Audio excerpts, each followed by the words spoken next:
রিকশায় ওঠেন, দেখেন আপনাকে চিনলে জিজ্ঞেস করবে নির্বাচন হবে তো। কারণ ডক্টর মোহাম্মদ ইউনূস প্রথম থেকেই যদুই কিন্তু ছাড়া কোনো কথা বলেন নাই। এখন তার কথা কেউ বিশ্বাস করে না। প্রত্যেক নির্বাচনের সময় পরাশক্তিগুলো অ্যাক্টিভ থাকে, পরাশক্তির নিজস্ব এজেন্ডা আছে।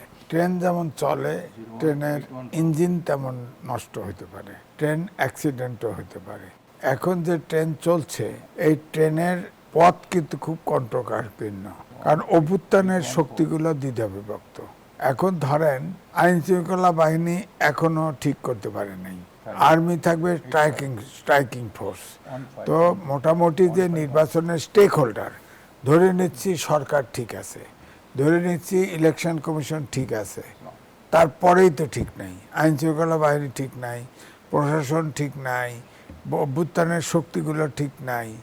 এখন ধরেন একটা সেন্টারে বড় দল যদি আমি দুটো জোটই ধরি, ধরেন ইসলামিক আন্দোলন, জামাতে ইসলাম, এদিকে বিএনপি বা তারা মিলে একটা সেন্টারে 200-400 লোক গেল, হাঙ্গামা শুরু হলো।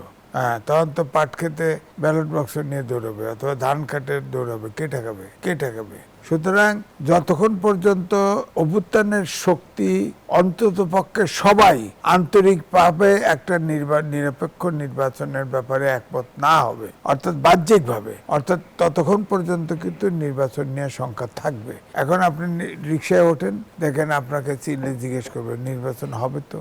এখনো শঙ্কা কাটে নাই, কারণ ডক্টর মোহাম্মদ ইউনূস প্রথম থেকেই যদুই কিন্তু ছাড়া কোনো কথা বলেন নাই। এখন তার কথা কেউ বিশ্বাস করে না, এর ভিতরে চাল আছে কিনা, এর ভিতরে ঠিক আছে কিনা, এরকম। সুতরাং আর আমাদের দেশে প্রত্যেক নির্বাচনের সময় পরাশক্তিগুলো অ্যাক্টিভ থাকে, পরাশক্তির নিজস্ব এজেন্ডা আছে। আমি কিন্তু যুগান্তরেও লিখেছিলাম, ভূ রাজনীতির ফাঁদে বাংলাদেশ। এখন রিয়েলি ভূ রাজনীতির ফাঁদে বাংলাদেশ পড়েছে।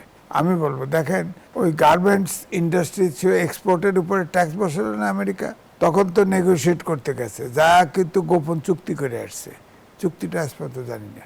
অন্তর্বর্তীকালীন সরকার গোপন চুক্তি করে কেন? এভাবে কোনো রাজনৈতিক দল কিছু বলে না। বলেন, গোপন চুক্তি একটা নির্বাচিত সরকার করবে কেন? গোপন চুক্তি গণতান্ত্রিক দেশে কেন হবে আপনি বলেন? গোপন চুক্তি করছে।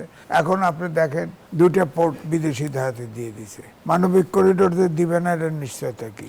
আপনি বলছেন যে রাজনৈতিক অভ্যুত্থানের শক্তিগুলোর একতার কথা বলছেন। আমরা যদি দেখছি যে বিএনপির নমিনেশন ঘোষণার পর মনোনয়ন বঞ্চিত যারা, বিক্ষুব্ধ যারা, তাদের সাথে যারা মনোনয়ন পেয়েছেন তাদের পক্ষের একটা ঝামেলা চলছে। আবার বিএনপির জামাত, তাদেরও দেখা গেছে সমর্থকদের মধ্যে ঝামেলা এখনই শুরু হয়ে গেছে। তাহলে এটা রাজনৈতিক দলগুলো কিভাবে কন্ট্রোল করবে? রাজনৈতিক দলগুলো যার যার দল তাকে কন্ট্রোল করতে হবে। তারা তো, সরকার তো পিঠায় তাদের ঠিক করতে পারে। দলের হিসেব অনুযায়ী তো সর্বোচ্চ শাস্তি তাদের বহিষ্কার।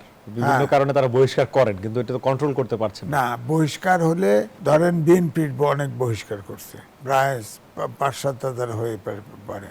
তো এদেরকে তো বলে তারা মুখে যে তাদেরকে আপনার গ্রেপ্তার করুক না কেন।